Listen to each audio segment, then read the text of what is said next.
Good afternoon, everyone. This is Monday, February 28th, 2022, and this is the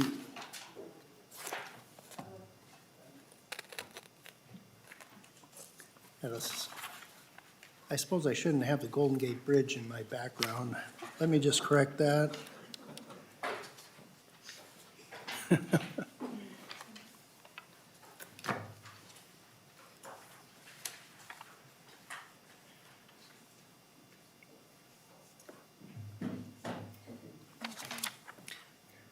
Why does this not?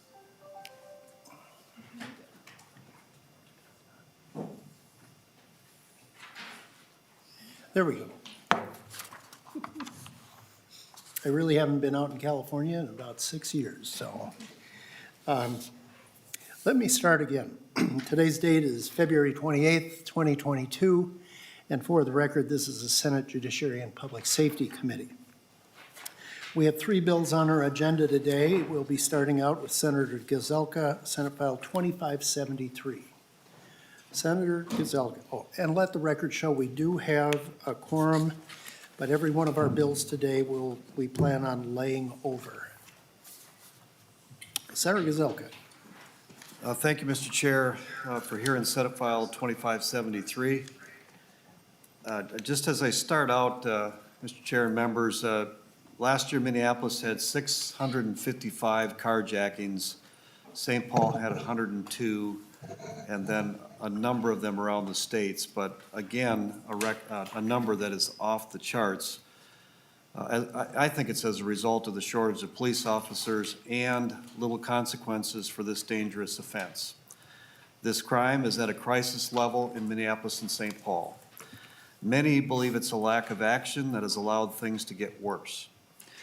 I did go on site for one of these carjackings the day of or the next day. I was invited to go down there and just watch what was happening, and it's just become a brazen act over and over and over, and it's incredibly dangerous. I mean, if you're mugging somebody to take their car, the chances that there could be something even worse only grows. So this bill, Senate File 2573, is an answer to that cry for help that I've heard from many. So I just want to walk through it. First of all, the basics of the bill. Minnesota currently doesn't have a carjacking listed as an offense in the criminal code. Instead, prosecutors would charge out other crimes, usually robbery, but sometimes assault or some other offense. This bill puts carjacking into law. So basically, threatening the use of violence to steal someone's car, and then takes the current 3 levels of robbery crimes that would normally apply, simple or aggravated robbery, and adds 5 years maximum statutory penalty for each one. But I think the big part that I wanted to focus on is it imposes a mandatory minimum sentence for each of them, either 2 years, 4 years, or 6 years, whether it's simple or aggravated.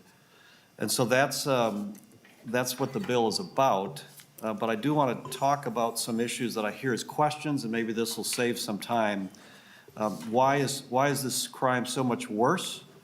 Why should we increase the statutory maximum by 5 years? That's something I want to address. And I would say stealing a car is so much more than simply taking the property of another person without permission. It's much, much more than that. Carjacking is essentially stealing another weapon. It's a large vehicle that can inflict damage on others and be used for more crimes.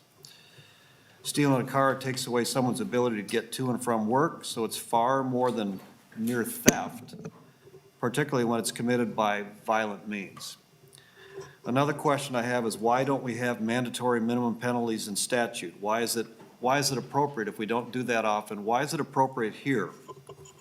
And I would say judges and prosecutors continue to let dangerous criminals back on the streets with barely a slap on the wrist. That's why I'm doing this one. That's why I have a minimum sentence for a second felony with a gun.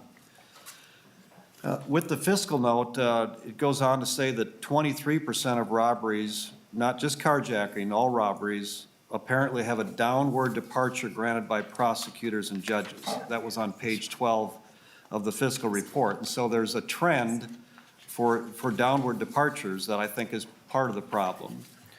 To me, this does not sound like the problem is simply crimes not being solved, but also prosecutors and judges not charging or sentencing appropriately to protect the public safety. Because they aren't taking violent crime seriously, the legislature will have to intervene, and this gives them explicit guidance about how seriously violent crimes like carjacking should be taken. And then the third one, and then Mr. Chair, I'll be open for questions, but carjackings, the question is, well, carjackings are not being solved, so what's the point of increasing penalties? So I think it was last week that you heard testimonies that up to 80% of auto theft and carjackings are not being solved. And some newspapers say it's even higher than that. Even if this is true, the data from the sentencing guidelines in the fiscal note would suggest that there are a significant number that are being solved where the person is not going to prison right now under this violent conduct. And that was on page 11, it talks about 356 robberies sentenced in 2019. The last year we have the full non-pandemic data.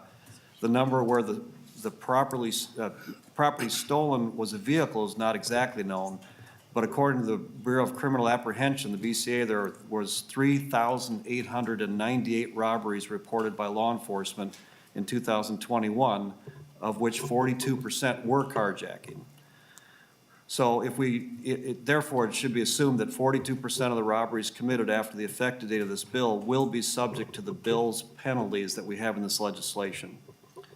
It is assumed that those carjackings will be distributed by degrees consistent with the distribution of robberies sentenced in 2019. And I just have one more paragraph here. The fiscal note goes on to say that 23% of robberies, not just carjackings, all robberies, have had a downward departure granted by prosecutors and judges. And I think that's the part that's driven me to take this and move this forward, and that was on page 12. This doesn't sound like it's just simply a problem of crimes not being solved, but it's also that prosecutors and judges are not charging sentencing appropriately to protect the public safety. So, Mr. Chair and members, that's why I'm coming forward with this bill, Senate File 2573. Well, like I said, when I actually went to the grocery store in Edina and walked through what actually happened with 4 people targeting an elderly woman with an expensive car and beating the tar out of her and trying to steal the car, and then being stopped by a Good Samaritan that parked their car in front of them so that they couldn't leave. And then another Good Samaritan with the permit to carry took out and pointed at them, and that's what caused them to flee.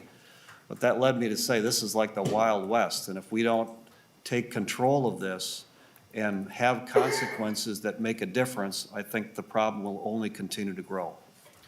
Thank you, Mr. Chair. Thank you, Senator Gazelka. I believe you have an author's amendment, the A3 amendment. Yes, Mr. Chair. Would you want to describe that? Or, well, it is an author's amendment, but there's a lot of citations in it. I'd like to know a little bit more about it. Why don't we move it, and then we'll have counsel describe it. Thank you. Since this is an author's amendment, all those in favor say aye. Aye. Opposed? The amendment is adopted. I believe Senator Johnson moved that particular amendment. All right. I heard it. You had to reveal that, didn't you? I think that's health record data. Mr. Backus, were you listening in on our conversation regarding a description of what the A3 amendment is? Yes, Mr. Chair. So the A3 amendment, under current law, as Senator Gazelka mentioned, basically this bill takes what would be either simple or aggravated robbery. If it falls within the purview of the bill, it makes it carjacking. So under current law, either simple or aggravated robbery are referenced in numerous statutory provisions. So the A3 amendment essentially adds the corresponding carjacking crime to those same provisions where, again, aggravated or simple robbery already mentioned. So it includes things like, definitions of crimes of violence, et cetera. But it was somewhat of a mechanical process to put it together. We just want to make sure that the new carjacking crime, essentially, in terms of cross-references, is treated like current robbery crimes. All right. Thank you, Ms. Backus. Is there anyone in the audience who wishes to speak for or against this bill? I see that Chief Matt Gottschalk from Corcoran is here. Please come up to the table. Chief Gottschalk, welcome to the committee. Would you identify yourself for the record, and then you can proceed? Thank you, Mr. Chair and members. My name is Matt Gottschalk. I'm the Director of Public Safety in Corcoran, and I'm here testifying on behalf of the Minnesota Chiefs of Police Association today. Our association represents over 300 police chiefs and law enforcement leaders from across the state of Minnesota. In short, we support Senate File 2573 and thank Senator Gazelka for bringing the bill forward. As many of you have heard in the committee and seen in the news, we're seeing a dramatic rise in auto thefts and staggering increase in violent thefts. And, a lot of these situations, as were pointed out, aren't just people warming up their cars. Many of them have violent elements to them. Depending on the data, since 2018 to 2021, motor vehicle thefts are up anywhere from 60 to 80% in just those, in Hennepin County, in just those 3 or 4 years. And it's a staggering increase. I haven't seen anything like those kinds of increases in my 20 years in law enforcement. And I think to make matters worse, we're also seeing the violent elements come up during that, either the use of a weapon or physical assault. So it's something we take seriously, and I think this bill is going to be a big part towards trying to make some progress on turning that tide back in our community's favor. Thank you, Chief. Thank you. We'll open it up for committee discussion. Senator Bingham. Thank you. Thank you, Mr. Chair. So just a quick question, or I guess comment. Senator Gazelka, the prosecutor, and I'm not a lawyer, but prosecutors don't downward depart. That's a judge. So I don't know if that, just wanted that to be clear. They have to go with what we pass. A judge makes that, and jury makes the other determinations. The other just kind of point I want to make is, have the county attorneys been consulted on this, and do they support this provision? Senator Gazelka. Mr. Chair, Senator Bingham, I did talk to one county attorney outside of the Twin Cities that asked me why I want to be moving forward with this. And, I talked about the rise in carjacking, the dramatic rise, and the fact that at least prosecutors in this area have not apparently been taking stronger action. And he asked if there was any way, frankly, that you could just focus on the Twin Cities, but that's the one I talked to. Yeah. Senator Bingham. Thank you, Mr. Chair. And I know you already acknowledged that these bills will be laid over, so we won't be voting on it. But I would be, if these are going to be included in a larger bill, I think they should be hopefully at the testifiers table, either by request or, I can certainly reach out to, but they should have an input in an opinion on these bills that are coming forward here. So the other point I want to make, and I'm not sure if this is right or wrong, I personally, think that what's going on is extremely scary and it's unacceptable. And so having these conversations like we've had the last few weeks have been very important and insightful. And so I think it's important to continue to have these conversations, but I will also say it seems like it's coming back to the fact that we have a retention and recruitment problem, right? And we're not able to solve the crimes because we have fewer police officers on the street being able to investigate the crimes and stuff. So I think that the types of bills we're hearing today are tools, but I think it keeps coming back to the recruitment and retention issue that I know we've talked about. So I do have a bill for that, would appreciate a hearing. I could talk to you offline about that, Mr. Chair, but I just hope in the future, if this is included, that the County Attorneys Association would be requested to come in and testify on it, because I think it's, they'd probably have some things to want to say about it if it's going to move forward. Thank you, Senator Bingham. Yes, Senator. If I can just comment, Yeah, and it's trying to deal with some of the things that I can try to act on right now. I intentionally didn't address anything about people under age 18, even though, there is a process that they could be charged as adults. But I think that's another area that frankly, why are they not going to delinquent centers? Why is there not help for them there? That's a whole nother issue. But when I see something that we can actually move the needle on, then I want to do it. And I do think this is one where there appears to be no sense of consequence for carjacking. And I think the fact that we're in the top 5 as far as the least amount of prison time, whether they're 49th or 48th or 47th, I think that to get a handle on this, we're going to have to be tougher on crime, and that may move that needle a little bit. But with the number of carjackings that we have, so high and so dangerous, we've got to take some action. We have next Senator Kiffmeyer.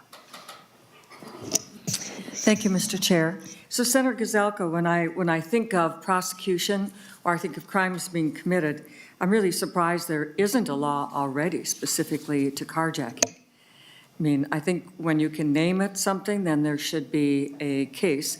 I think it makes it harder when you have to put together a couple of other areas. So in your opinion, do you think by offering this, the fact that there is an actual carjacking law on the books specified with minimums and so on, do you think this might be, help us to be more effective in the prosecution when you actually have the actual offense in statute? Yeah, and Mr. Chair, Senator Kiffmeyer, I do think it does send a message that we have identified this as the legislative body as an area that we think needs attention and we need to get a control on. And so I don't even know if I mentioned that the minimum sentence then for the simple robbery and carjacking is 2 years. And then if you're aggravated robbery, whether it's first degree or second degree, it's going to be 4 years or 6 years. But it sends a message that we've highlighted carjacking as a major problem that we want our prosecutors and judges to pay attention to. Mr. Chair, I think it's important to realize that carjacking in and of itself is a very violent act with great deal of risk and danger to the public, to the people in the car, potential children in the car, elderly people in a car. I mean, this, when you look at robbery or sometimes even aggravated robbery, it doesn't have that personal risk, danger that carjacking, just by its very nature in doing that. So thank you for offering the bill. Certainly as somebody who would like to come down to the Twin Cities and do a little bit more, the fact that this is going on for my constituents, they're staying away from the cities. They really do not feel safe. And I think the fact that there's actually a bill to this shows just how much it's happening right now. Thank you. Thank you. In person. Mr. Chairman, thank you. Good afternoon, Senator Gazelka. I'm trying to sort through this. I'm reading through the bill, and I'm reading through the data that was provided by Senator Gazelka and was in the fiscal note. I'm trying to get a handle on this. So the suggestion is that there are already in law the crimes of simple robbery and aggravated robbery. And they're in 609.24 and 609.245. And they already are felonies. And they already have 10, 15, and 20-year maximum penalties with, I think, $20,000, $25,000, and $30,000 maximum fines or something like that. And the proposal is to increase the maximum penalties by 5 years for each of those 3 different existing robbery crimes. So I think one question is, do we think that an additional 5 years on the maximum end of the penalty will make any difference in terms of deterring future carjackers from committing that crime.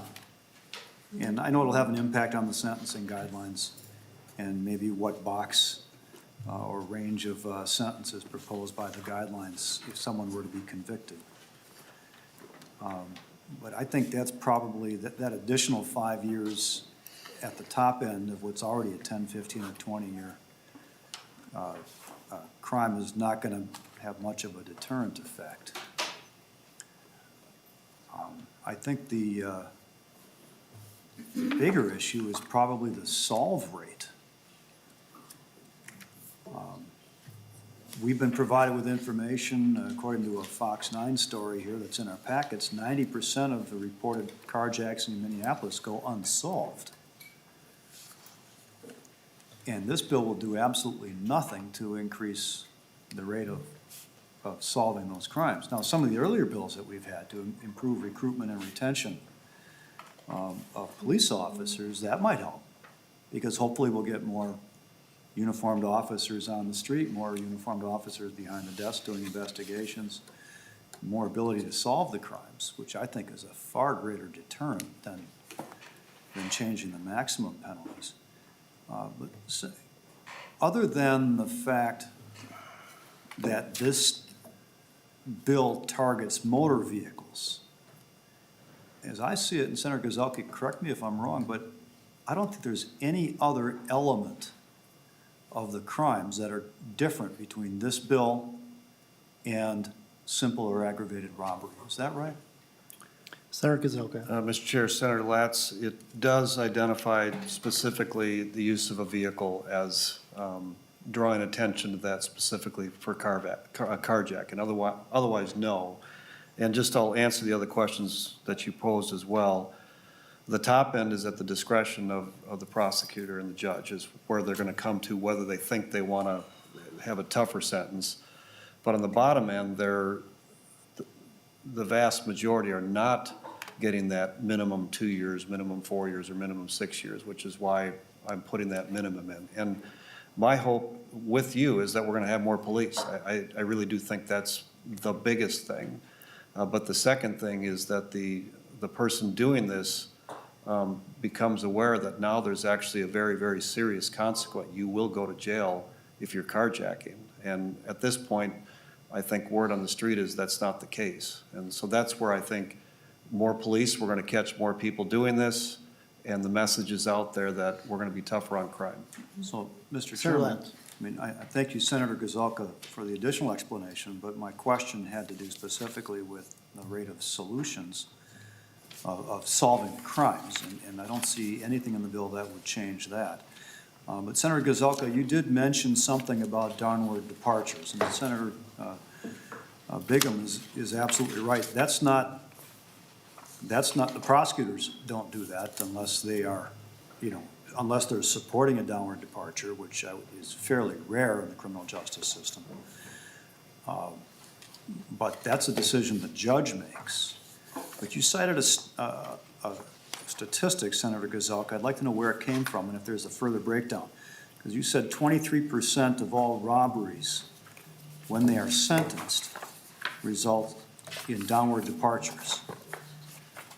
Do you know what percentage of the robberies that involve the property taken as being a motor vehicle resulted in downward departures? Because that's really the relevant reference point here. Senator Latz, if I could bring your attention to page 12 of the fiscal note. Paragraph 3, there's the reference to the 23% received mitigated dispositional departures. That's on existing robbery cases. Page 12 of the fiscal note? Yeah, Yes. Is the fiscal note in our packet? Oh, there it is. I believe it is. There it is, yeah. So, Mr. Chairman, did the fiscal note break down robberies involving motor vehicles versus robberies involving other properties? Why don't we ask our fiscal analyst if he could answer that? Mr. Thank you. Turner? Did you hear the question of Senator Latz?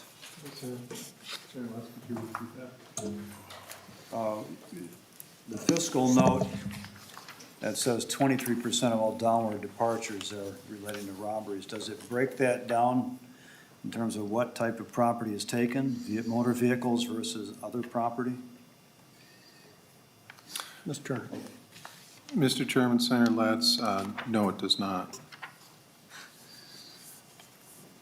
So, Senator Latz. you know, that could have involved, I mean, and that's, let's see, existing robbery cases. So let's go to existing statute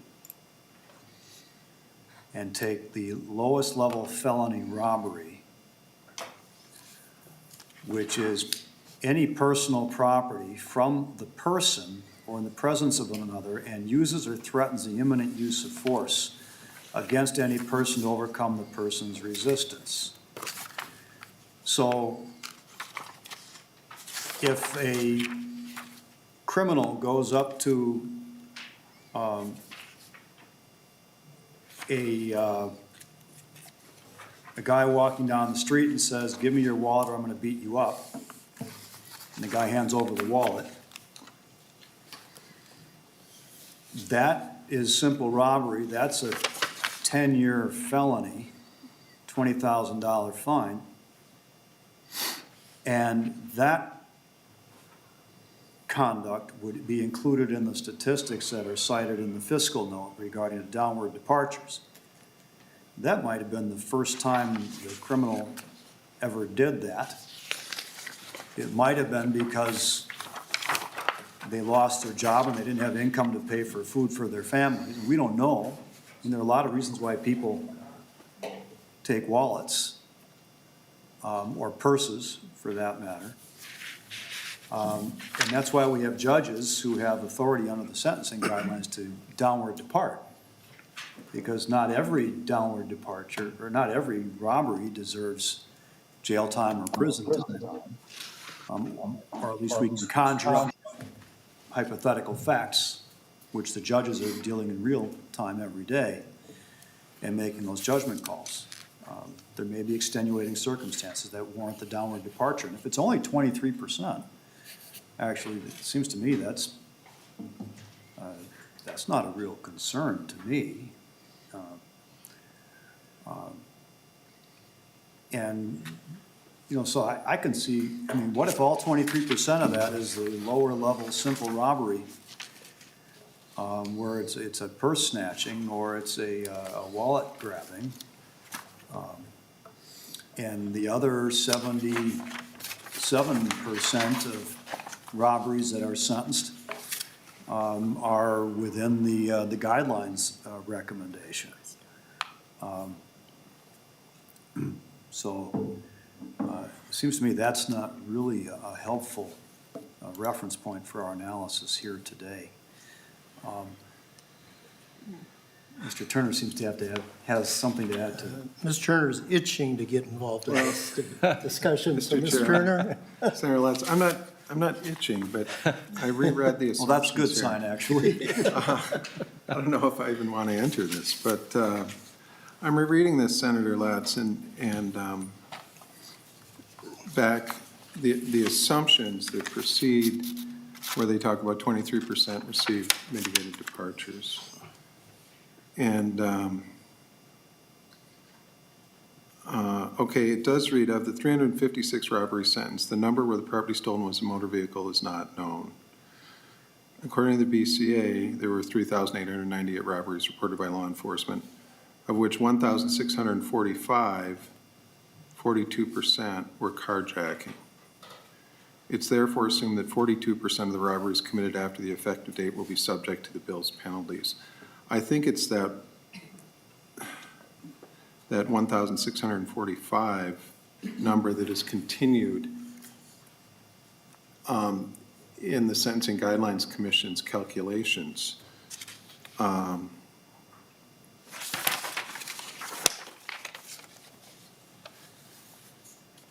Mr. Turner, can you point me to the page where Senator Latz. Yeah. Mr. Chairman, Turner. Senator Latz, I'm on page 11, Okay. down the last full paragraph, where they set out their progressive assumptions to come up with their final numbers.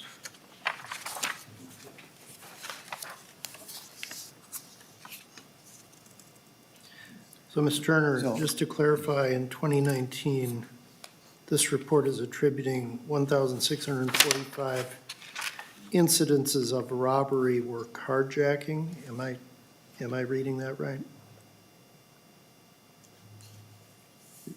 Yes. That's how I read it. All right. So, Mr. Chairman, Senator Latz. I think it'd be helpful maybe if whoever did the analysis or drew the data here, maybe it was the Guidelines Commission, if they could clarify whether the 23% is a carryover on only the subcategory of carjacking, or whether the sentence that's written here is broader than that, of the existing robbery cases. So I think it'd be helpful to know.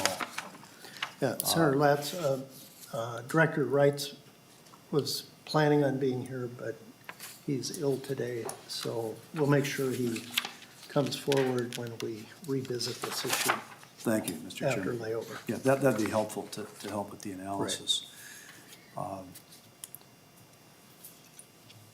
So, and I understand, where Senator Gazelka went with the second part of this, which is really, I think, where the teeth is in the bill, is the mandatory minimum sentences. And I guess I've said this before, but as a matter of principle, I'm not a fan of mandatory minimum sentences. I mean, there's a reason why we have judges, there's a reason why we have the sentencing guidelines, which is supposed to factor in all sorts of criteria, much of which the legislature has already set forth in statute, and some of which is more specific to what the Guidelines Commission did to come up with their grids. And while the idea is to create a box with a range of sentences that are within the guidelines recommendations, and to identify the midpoint of X number of months for that, and also identify where there's a presumptive commit versus a presumptive stay of prison time, which doesn't mean no jail, it just means any jail time would be less than a year and a day. Could be 365 days in the county workhouse. And that would be a departure in some, depending where you land on the grid, or it might be within the presumptive stay.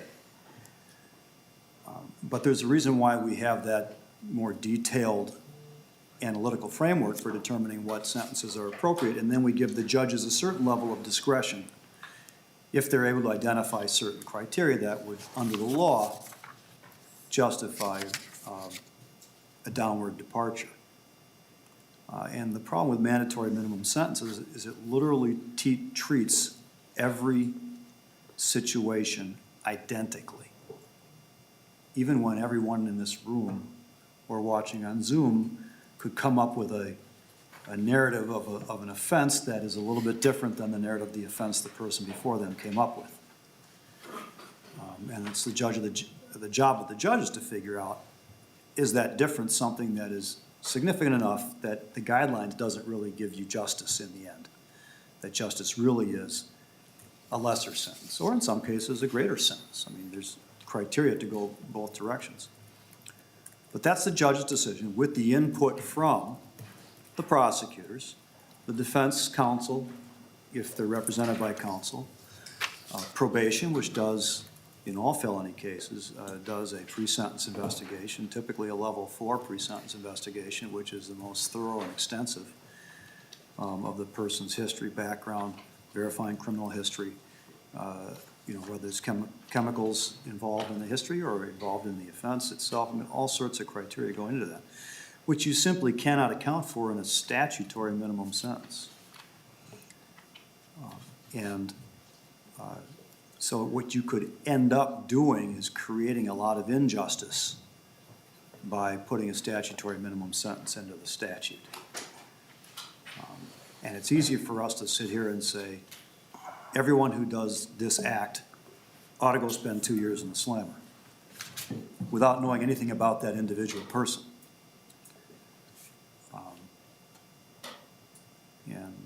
So I just have a problem with that. And the other problem with the bill is it goes beyond statutory minimum sentences or mandatory minimum sentences. I mean, the bill undermines a whole range of our criminal justice principles in paragraph B of subdivision 3. On page, starting at line 2.4, notwithstanding, and lists a whole bunch of different sentencing statutes, it eliminates the defendant's eligibility for probation, for parole, for discharge, for work release, or supervised release until that person has served the full term of imprisonment.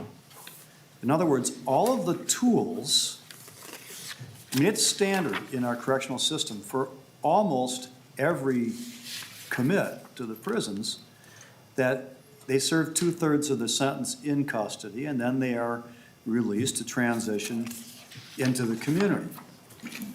And when they transition to the community, they're provided with services. We have a robust, although not well enough funded, probation system that tracks and works with every defendant when they're released from prison to provide them with support so they can get housing, to provide them with support so they can continue to deal with any chemical dependency issues that they may have had when they went into prison, some of whom might have gotten some treatment in prison, but there's a lot more need for it than there is funding for treatment in prison.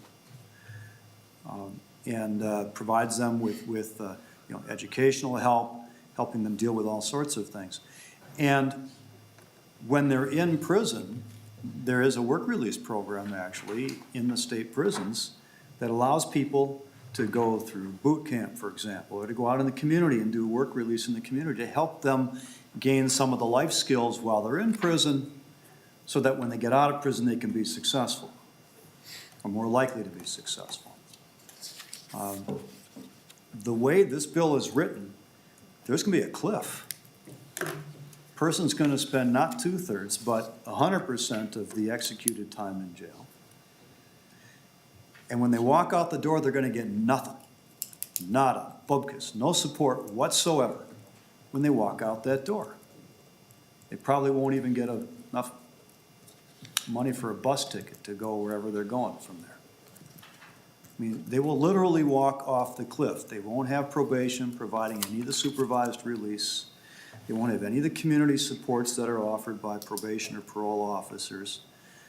They're not going to have any transitional assistance while they're in prison to gain some of the, like work release, to help gain skills to be more successful when they're released. They're not going to be guided by probation through chemical dependency, and if they have some problems, they're not going to have someone there to help them, hold their hand, give them the guidance when they're gone, because their entire sentence would have been executed and done with. And to me, that just undermines and contradicts the entire concept that we have of our criminal justice system here. In the name of just slamming the door on them for as long as possible. And actually, you know what will end up happening as a result of this? Probably. Judges are going to look at that. They're going to find some way, if they don't think that's right, where they might have given a 10-year sentence, they might give a 7-year sentence instead. And prosecutors are going to be facing decisions as they're negotiating with defendants and defense counsel who are going to say, this is so harsh, it's never going to work. No one's going to plead guilty to anything with this kind of a situation. And they're going to either be trying more cases, or they're going to find other ways to work around this because this is a completely unworkable provision in the bill. And this will be dealing with people as young as even a 16 or 17-year-old that's tried as an adult is going to be faced with this provision if they get convicted. So, Mr. Chairman, I guess I've gone on for a long time with a critique of the provisions in front of us, but I just don't think it's going to solve the problem we're trying to solve. Mr. Chair. While I agree we need to solve the problem, I think this creates more problems than it actually will solve. Mr. Chairman. I'm going to ask Mr. Backus, is it correct that anyone that would be sentenced under this particular provision, does that negate any transitional support or at least anticipated direction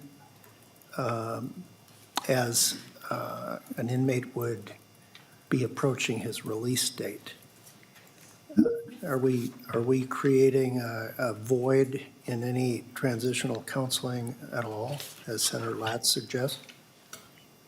Mr. Chair, members, this provision is boilerplate language that we add to mandatory minimum sentences. It incurs in a number of, we don't use mandatory minimum sentences that often, as has been discussed, but when we do, we add this sentence or two sentences, whatever it is. What it means really is, and it's confusing, I understand that, but what it means is a person, basically the sentence has to be executed and the person is not eligible for probation or discharge earlier than the full term of imprisonment. However, the full term imprisonment is considered 2/3. So it's true that Senator Latz said that the offender wouldn't be eligible for, say, work release or anything like that, but the offender would still get out after 2/3, as is the case for any felony offender. Okay. Right. That's very helpful to know, Mr. Chairman. Thank you. Senator Mathews. Oh, I'm sorry, Senator Gazelka, did you want to make Yeah, a just response? briefly, because Mr. Chair and Senator Latz, I do support pathways to rehabilitation, so that's why I'm listening to what you have to say. Same thing with minors. But the fact that we're somewhere between 45th to 49th as far as incarceration rates, least amount of prison, I think that we have to balance what we do towards the criminal versus the citizen that's being now the victim. And that's why I say with 655 carjackings, it's out of control. And we need to focus on how do we get that control back. And I think a number of us have talked about how do we get more police on the streets. But I do think sending a message related to the penalty related to this is important. It's off the charts out of control. Senator Mathews. Thank you, Mr. Chair, and I really appreciate the robust debate we're having on this provision. And I understand, I actually agree with one of Senator Latz's points that ideally, in a perfect world, I wouldn't want to support mandatory minimum sentences either. Wouldn't want to necessarily be a fan of that, but I'm also not a fan of something else. I'm not a fan of violent offenders that are getting spun back out without any repercussion or consequences and have gone out and reoffend. And it's been happening over and over and over again, just in the recent past, to the point, and it's not talked about very often on the media, but there are independent journalists and people that are out following this information and are trying to track these things down. And they're discovering cases like this on an almost daily basis now, Mr. Chair. And that's why we're seeing the types of spikes, not only in the cities, but around the state here recently as well. A recent, very publicized court decision laid out, a judge very clearly and plainly laid out that there are actually 4 key pillars that judges consider in deciding what sentence to give. And one of them we've talked about here pretty regularly. In this hearing, we've brought up multiple times, that being deterrence. But there are other pillars that judges consider in deciding what should be handed out. Another one is retribution. How much should a convicted person pay for the harm they inflicted on the victim? Another one's incapacitation, physically removing a person out of society so that they are unable to commit any more violent offenses on the same or any new victim. Rehabilitation, how much time might it take for that person to try to reform himself or herself and become a law-abiding citizen? I actually think this meets the deterrence measure itself. If the person's not there or faced with an even stronger penalty, I hope that might make some double guess their own actions before they make that act. But I think it meets that and the other standards that judges have looked to for incarceration. And Mr. Chair, I'll end with one last point as another reason why I'm supporting this bill. And that's from news stories that we've heard every so often in the hundreds of recent carjacking cases that have come. Included in those have been stories of people that had sometimes pets driven off with in the vehicle, and even worse, children. And as a parent of a young child myself, it was immediately the first thing I thought of, just the shock and horror that would hit me if I were in that situation. Just how much I would be beside myself if I were placed in that and it was my car that someone attacked me for and jumped into, and it was my son sitting buckled up in his car seat in the back seat. And I know that that brings a whole new element, new charges and all of that. But with the sheer number of carjackings that have gone up, the sheer number of other unforeseen circumstances of other children or pets or other belongings in the car has also gone up with it. And I think that we need to swing the pendulum back the other way. I think there are too many that are getting let out early, and I think, at least for the time being, since the spike continues to go at a high level here, I think the pendulum needs to swing back, and there needs to be a very strong statement that this behavior is not okay, and you're going to be thoroughly convicted and punished for these types of violent actions on our citizens. So thank you, Mr. Chair. Senator Ingebrigtsen. Thank you, Mr. Chair. And frankly, I think it's probably more than a spike. It's nearly a pandemic, and I thank Senator Gazelka for bringing this forward. Some of the discussions that have been going on are a little troubling. A person would steal a car because they don't have a means of living. We can make all kinds of hypotheticals as to why they steal cars. We could even say that, well, the person stole a car so he could find a way to go to work and provide for his family. We all know better than that. We all know what's going on here, and who's actually being forgotten. And Senator Gazelka, I'm glad you brought that up, is the victims. The victims are very sick and tired. The people that I represent, and the majority of the people that we all represent, we don't represent criminals. We represent the folks that pay the bills and actually go to work and not commit crimes. They're the ones that are kind of going unheard of here, not getting a lot of attention. And right now they're wondering why this open door policy, this swinging door thing, is going on in our state. And, I'm quite surprised, Senator Latz, that you're okay with 23 or 26% of these cases, robbery cases, being departed downward. I'm surprised. I'm quite surprised. I certainly would not be in favor of that. I don't think the general public would be in favor of that. And with regards, and one last point, with regards to the prosecutors do have some input, I think, on downward departures. I don't play in that arena very much myself, but I know that's a fact. And if the judges think this is going to be too harsh and they're going to take things onto by themselves, then I think we need to remind them just exactly who they work for.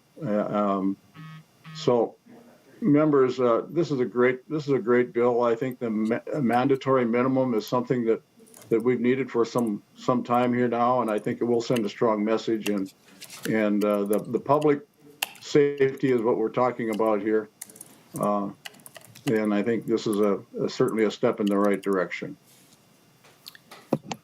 Thank you, Senator Ingebrigtsen. I wanted to remind our membership that we still have 2 more bills to take care of in the next 39 minutes. So having that advice, we'll move to Senator Johnson.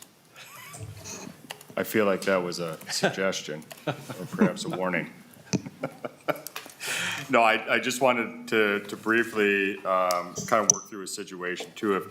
If it is a sympathetic defendant within this, typically a prosecutor, and I guess maybe this is a question for Mr. Backus on this as well, is if it's a sympathetic defendant, are they going to be charged out on multiple charges such as robbery, aggravated robbery, or carjacking, and might be able to reach a plea deal that doesn't put them into the category of this minimum sentencing? Mr. Backus. Mr. Chair and Senator Johnson, if the person is convicted of this new crime, they will get a mandatory prison sentence. That is not discretionary. I imagine, though, that, the prosecutor might retain the option of charging the person with maybe a different offense if the facts, would apply to that. But again, if the person is charged or convicted of this new crime, they would get the mandatory penalty. Senator Johnson. Mr. Chair. So, but if they plead earlier and plead to a lesser, robbery or whatever it might be, they would not be convicted. The prosecutor wouldn't continue the prosecution based on carjacking, right? And would be a lesser sentence of robbery or something like that. Is that correct, Mr. Backus? Mr. Chair and members, yeah, I think that would be correct. I mean, obviously, a prosecutor would be in the best position to talk about that. But yeah, I think they would be able to, again, just exercise some discretion in terms of maybe what the offender is either charged with or actually pleads guilty to. Thank you. That's all. Is there anyone in the audience who wishes to speak for or against this bill? Seeing none, this bill will be laid over. And we'll move on to number 2 on our agenda, Senate File 3352, Senator Mathews. Thank you, Mr. Chair, members. Thank you, Senator Gazelka.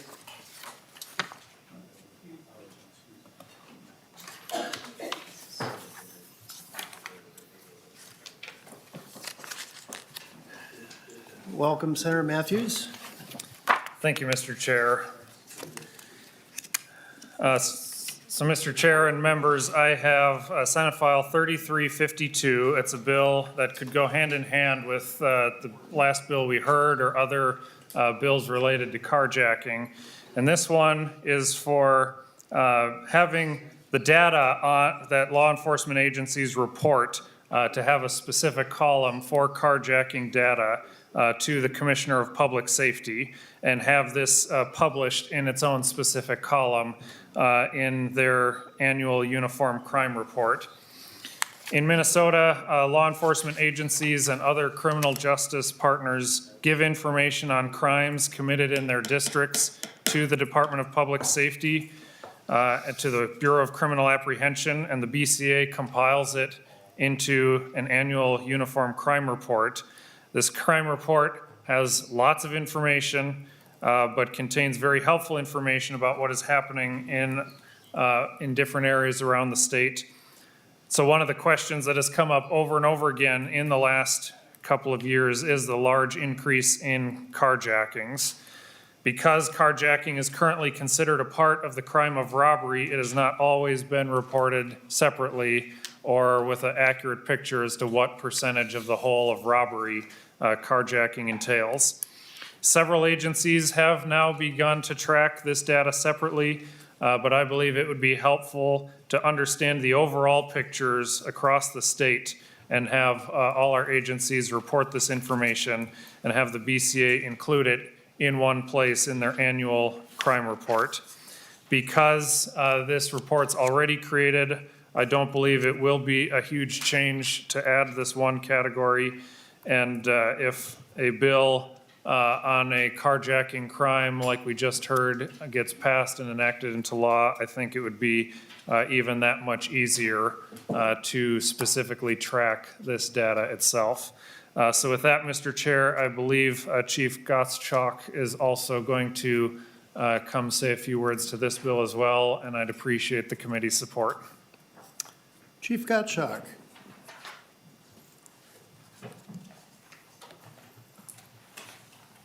Welcome back to the committee.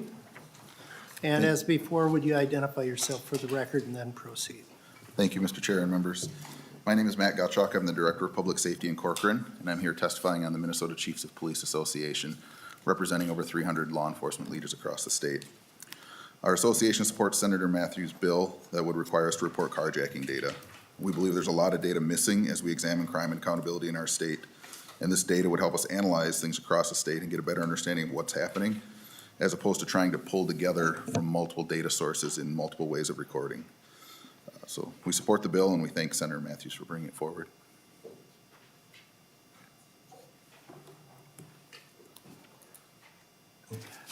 Thank you, Chief. We'll open it up for question and discussion. Anyone? Senator Bigham? Thank you, Mr. Chair. Senator Mathews, I actually like this, but I have a couple questions. It doesn't have an effective date on it, or like when you want the report done. It says annual, obviously, but like where it starts, when it would be effective. So I'm wondering about that. And then just more of a general thing, maybe for you, Mr. Chair. So I'm reading the definition of carjacking as described in the previous bill and then in this bill, and they kind of don't match up. So we may want to have a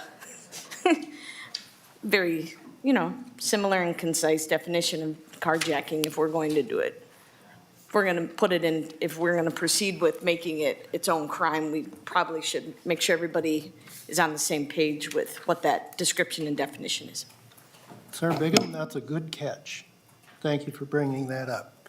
You understand that, Senator Mathews? Yes, thank you, Mr. Chair. And Senator Bigham, excellent point. I believe that since we are laying these bills over, the final product should get consolidated and should be done to match the differing perspectives that different senators have brought in. So I appreciate the suggestion. I think we'll do the same with the effective date. I believe August 1st is the default date if none is given, but we can check that and make sure if that's appropriate or if another date is appropriate when we do the final version.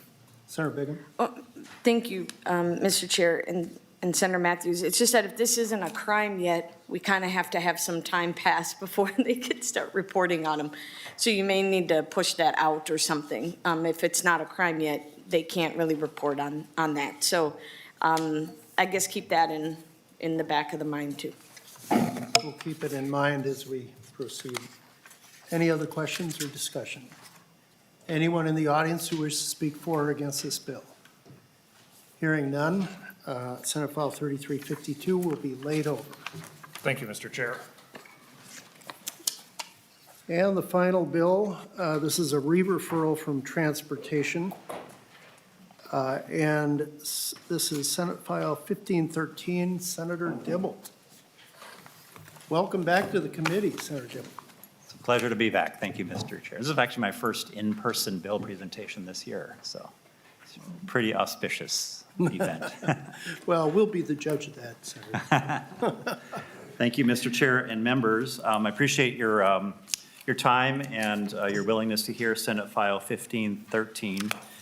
This is an effort to address issues of safety and security on transit in the metro area. And it's attempting to do that in a way that is both effective in both the long term and the short term. What the bill seeks to do is build on successful strategies that Metro Transit has already used to address issues presented by those on transit who are struggling with homelessness, for example. Rather than just using enforcement and punitive measures, it seeks to be a more holistic in its approach and response. It also borrows from research and best practices from other places. And the idea, Mr. Chair and members, is to create an atmosphere on transit that is clean, safe, secure, and orderly for all riders, and to address behaviors and hold people accountable while also recognizing that there are often very complex issues at play which left unaddressed in all likelihood will reoccur. There are two main components to the bill. One is to allow for the non-payment of a transit fare to be subject to an administrative citation rather than the full criminal level misdemeanor that now occurs. And also creating a cadre of non-sworn, what we call transit safety officials who can do a variety of things. Issue these administrative citations, be a calming presence, which is a preventative measure, de-escalate situations or get police there if they need to, and help people find what they need, whether it's directions or access to social services or whatever. To the administrative citations part of the bill, it would be a $35 citation that would be payable in about 90 days. It allows for an appeal process. It provides for alternative forms of resolution, whether that be community service or something else. Has some provisions for subsequent offenses. The fines generated would be used to support the overall program. And the reason for this idea is because misdemeanor citations, which of course we know are a criminal offense, add to one's criminal record, is paradoxically seen as almost self-defeating in some senses because the level of the crime is viewed as so disproportionate to the nature of the offense. It's almost never pursued by prosecutors or in the courts. And issuing these citations, which can only be issued by cops, takes up a lot of police officer resource and time. There are other elements of the bill, some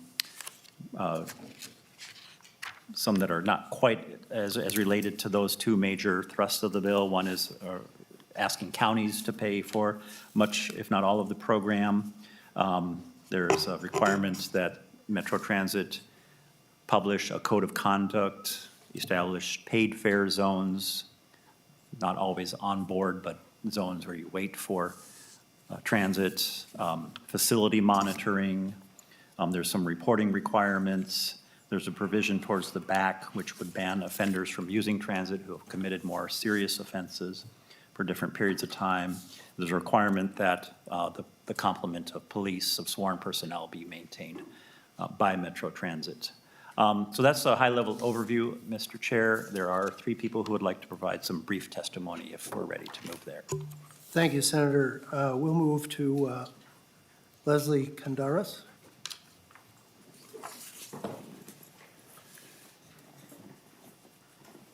Welcome to the committee. Would you identify yourself for the record and then proceed? Yes, Chair Limmer, my name is Leslie Condaras, and I work at Metro Transit as the Chief of Staff. And good afternoon, Chair, committee members, and Chair Limmer. Thank you for hearing Senate File 1513 today, and thank you, Senator Dibble, for caring for this bill. As Metro Transit's general manager testified in this committee back on February 9th, Metro Transit is seeking authority to issue administrative citations for transit fare non-payment as part of our broader approach to improving public safety on transit. And Section 4 of Senate File 1513 includes administrative citation authority. Allowing Metro Transit to treat fare non-payment as an administrative violation instead of as a criminal violation would provide us with a new tool that will really help us increase official presence on our system and also allow our police officers to focus on crime and other serious public safety issues. Just for some background, most of Metro Transit's rides are taken on buses where you pay to ride when you get on board. But about 1/3 of our rides are on rail or bus rapid transit lines where you pay off-board to ride. And it's on these off-board payment or these proof of payment lines where we routinely conduct fare enforcement. And as Metro Transit works to expand our network of transit lines, the share of off-board payment is going to continue to grow over time. Under current state law, riding transit without paying a fare is a misdemeanor and carries a $180 fine. Currently, Metro Transit police officers are the only transit personnel who inspect fares and write citations for fare non-payment.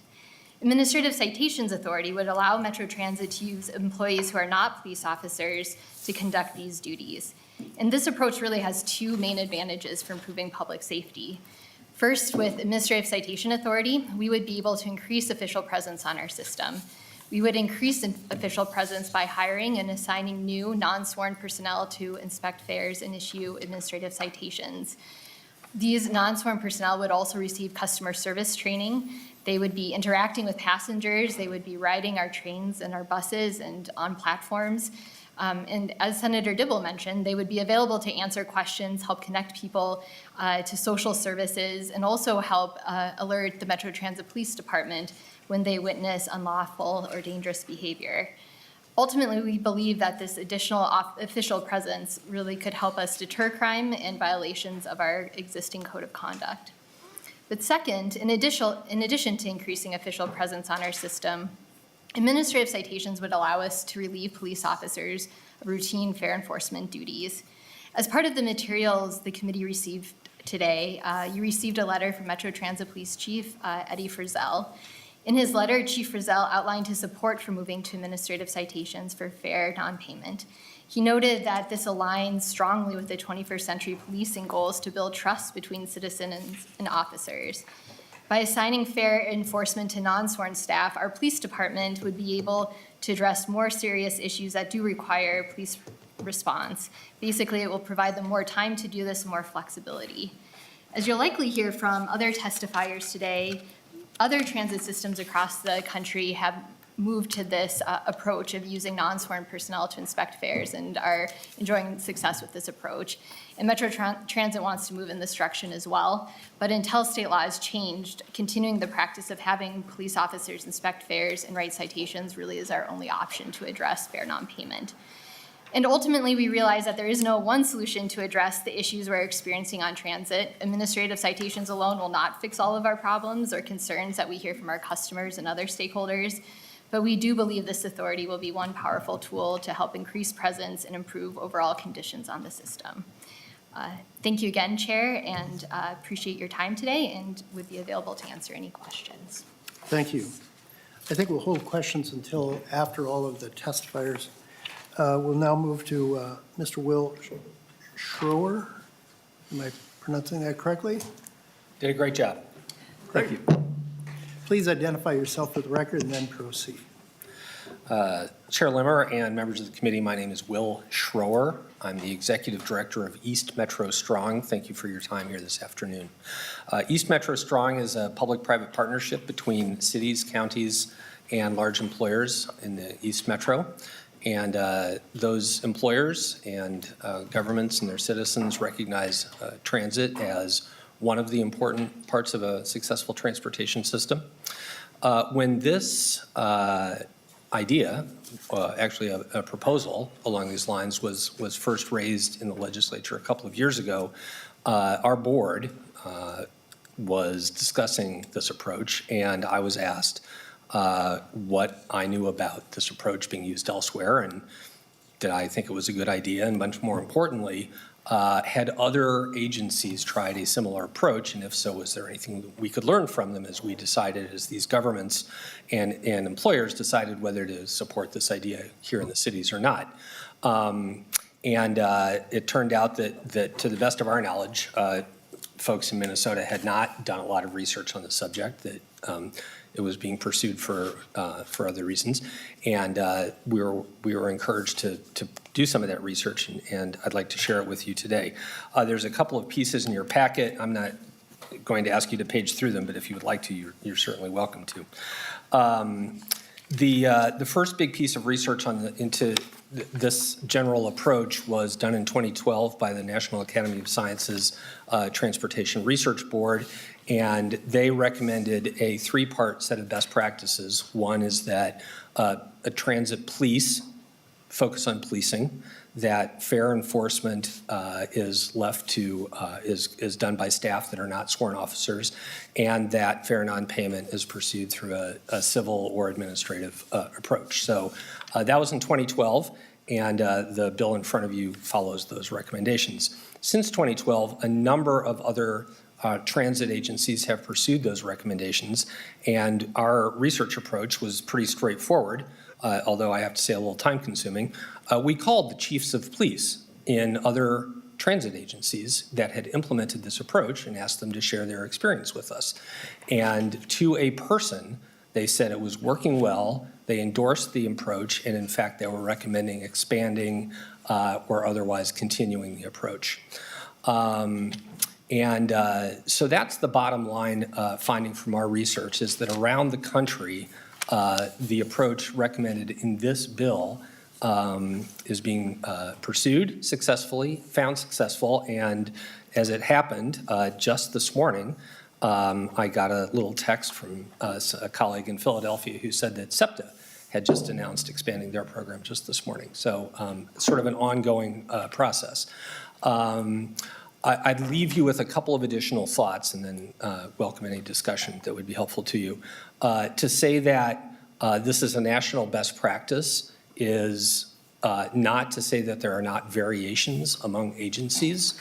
The primary variation is that agencies pursuing this approach definitely separate policing from other staff duties, as has been outlined. After that, there's a further division in some agencies. Some agencies do, as is being proposed here, that there is a one kind of staff that does fair enforcement and customer engagement and social service, et cetera. That approach is successful for many of these agencies. Other agencies do a further division into just fair enforcement and then everything else. And those agencies find that that approach works well as well. So I'm not here to pick one of those, but to share research with you. But overall, certainly our board endorses the general thrust of this proposal, which is to let police and to follow the successful example, as we've learned, of other agencies around the country. Thank you very much. Thank you. We'll now move on to Suzanne Zabotka.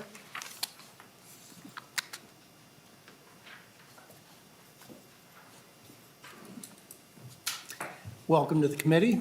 Will you identify yourself and then proceed? Thank you, Mr. Chair, and good afternoon, members. My name is Suzanne Zabotka, and I am the Policy and Research Director at Move Minnesota, a nonprofit advocating for Minnesotans to use transit, biking, and walking and rolling as their preferred means of transportation when those modes work well, and we advocate to improve those modes when they do not. I first want to express my enormous gratitude to have this opportunity to discuss Senate File 1513 today before the Judiciary Committee. We are hopefully seeing the light at the end of the tunnel at the COVID-19 pandemic, which means many Minnesotans will soon need to make plans for how they will travel to get to work, school, recreation, and all the other facets of daily life. At the same time, global economic pressures could soon drastically increase the cost of gasoline. And we know when gas prices spike, more Minnesotans choose to travel by light rail and bus. So there is urgency in addressing how to make transit a safe and welcoming place for all. As you have heard from Mr. Schroer, a very common way to create that safe and welcoming atmosphere is to supplement public safety efforts with transit agents. Transit agents, combined with the creation of an administrative penalty for fare non-payment, will go a long way to ensuring there are more eyes and ears on our transit system. We believe ultimately the best way to make Minnesotans feel safe and confident using transit is to have more people present in using the system. Further, the creation of the administrative penalty for fare non-payment ensures that Metro Transit Police are available and able to respond to public safety situations that require their attention.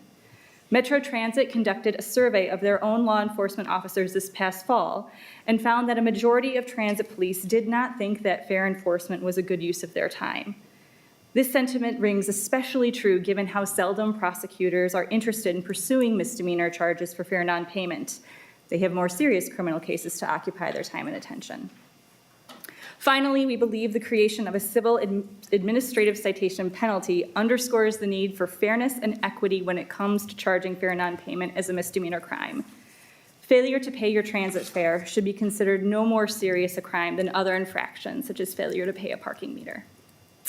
Again, thank you for the opportunity to have this conversation here today. We'll look forward to continuing the discussion on improving safety for all on our transit system, and I'll remain available for questions. Thank you. Is there anyone in the audience who wishes to speak for or against this bill? I see none. Senator, my question, Senator Dibble, is how did you arrive at the $35 penalty.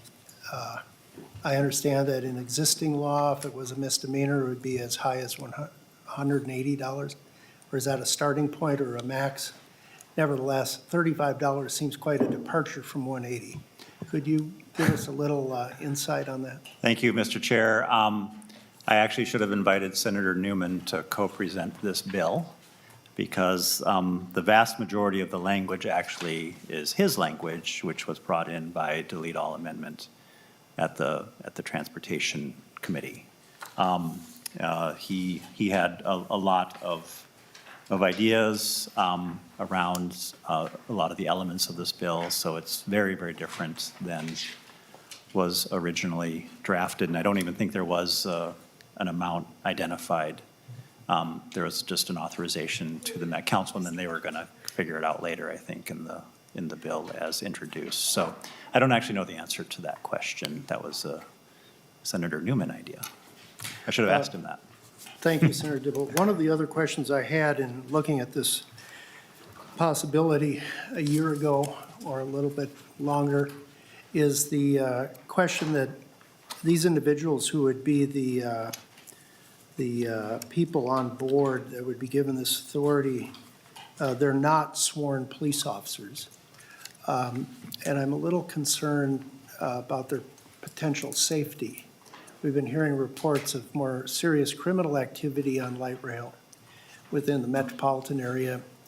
And I'm a little concerned that these individuals, since they don't have that police authority, may become victimized themselves. Has there been discussion in the Met Council regarding that angle on the proposal?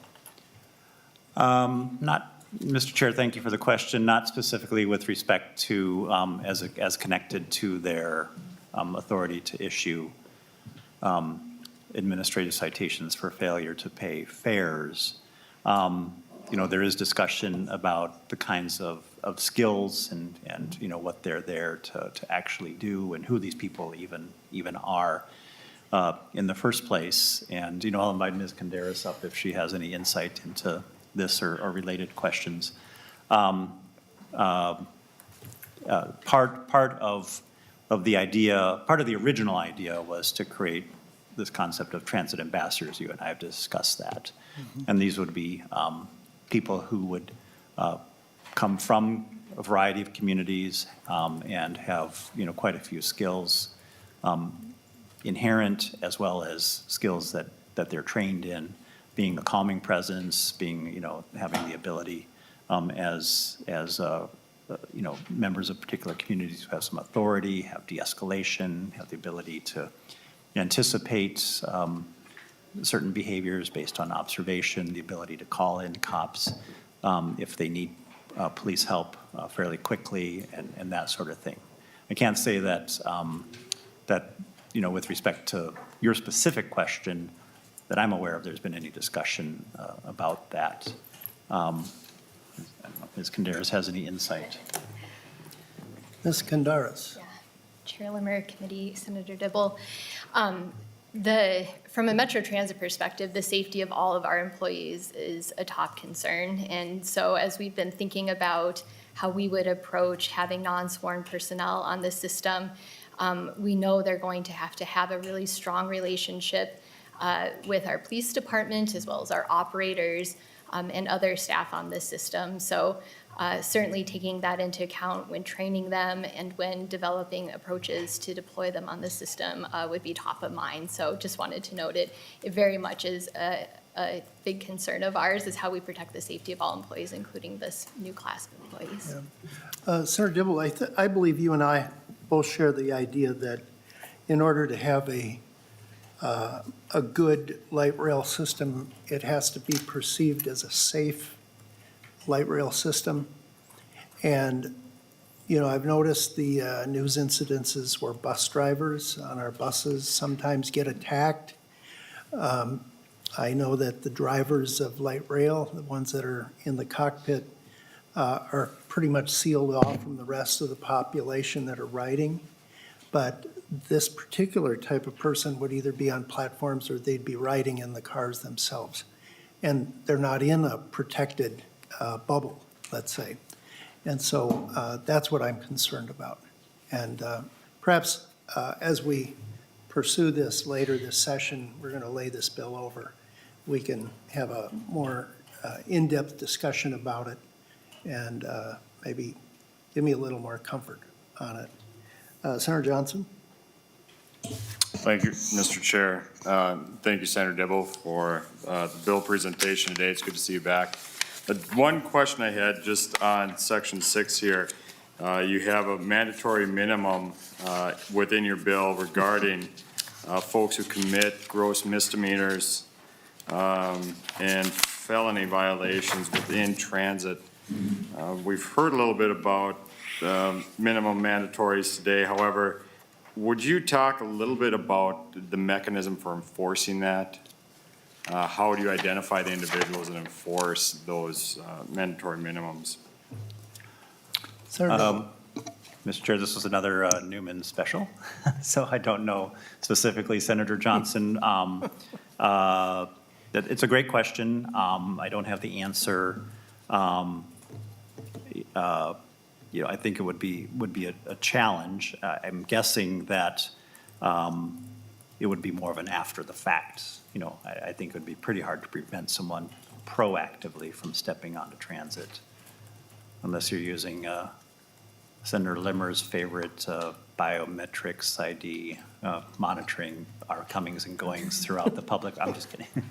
Something that Senator Limmer and I have in common are some serious protections around that kind of activity on the part of the public sector. But I would suspect it would be one of those, if you get caught, then you're in big trouble kind of a thing. Any other discussion regarding Senator Dibble's bill? Hearing none. Thank you, Senator Dibble. This bill will be laid over. And there's no further business before this committee. We stand adjourned. Thank you. Appreciate your time, Mr. Chair, members.